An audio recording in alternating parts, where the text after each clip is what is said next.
Hi, this is Oishik, and we are doing various integration techniques for chapter 8. Okay, so let's start with this problem. The integral of 1 over the quantity 1 plus e to the x dx. So generally, when looking at a problem like this, our first thought would be, let's try to do inverse trig, but because this is not 2x, we can't really do that. So let's just try to put it into a form that we can deal with. We have 1 plus e to the x on the bottom. Let's add 1 plus e to the x on the top, and if we add it, we have to subtract it. And we do this so that these top parts match. Okay, so if you add and subtract, let's now split up the top because you have a plus and a minus. So this is the integral of 1 plus e to the x divided by 1 plus e to the x dx, and then minus e to the x divided by 1 plus e to the x dx. So this is simply the integral of 1 dx, which is x, and we can master this first. So we have this part. Now let's solve for this part. So let's set u equal to 1 plus e to the x, because we always want the bottom to be the simplest part. We don't want to have multiple parts in the bottom. So if u equals 1 plus e to the x, du, if you take the derivative, equals e to the x dx. So now this has become really simple. E to the x dx is equal to du, and the bottom is u, so that's simply the natural log of the absolute value of u plus c.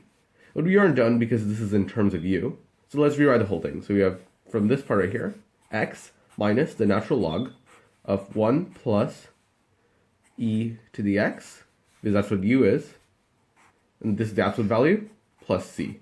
So this is the integral of this part right here. Okay, let's try another problem.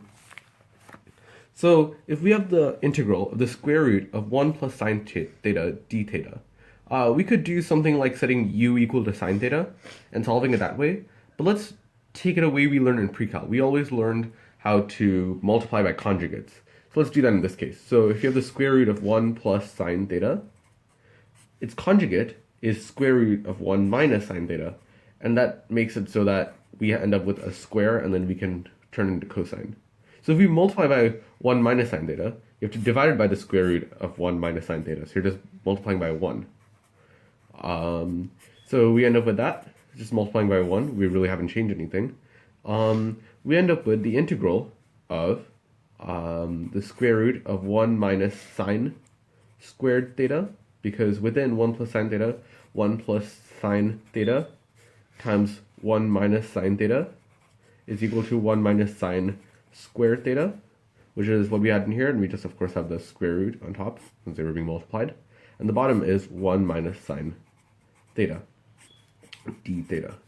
So we know 1 minus sine squared, if you use our trig identity, sine squared theta plus cosine squared theta equals 1. So that's simply the square root of cosine squared theta.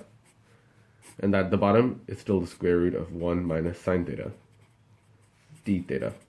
Okay, so now we know that the square root of something squared is basically the absolute value, or in this case, we don't really have to worry about it that much because we don't care about the domain, because on the original function it doesn't really matter. It'll just be cosine theta. And then on the bottom we have the square root of 1 minus sine theta. So we just basically took this square root of the square, which is the same thing, d theta. Okay, so we know that we want to get this into a form we know. So if you take u equals cosine theta, then the bottom becomes a lot harder to deal with. And if you take u equals the square root of 1 minus sine theta, it becomes a lot harder to deal with. So let's make it this part right here. U equals 1 minus sine theta.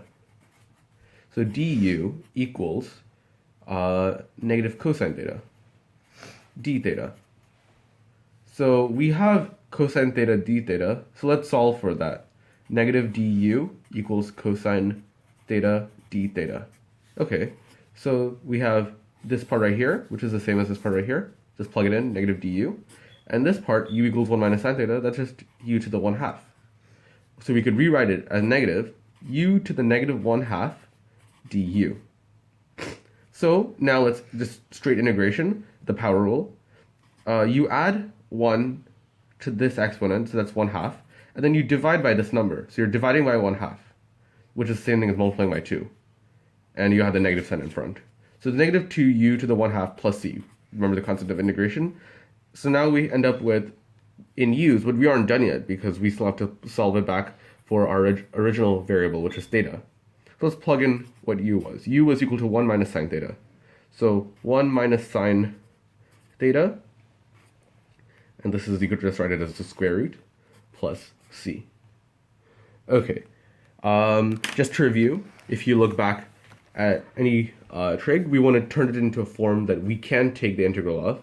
So you could manipulate it by adding or subtracting things, and then using u sub in the end. It always boils down to u sub.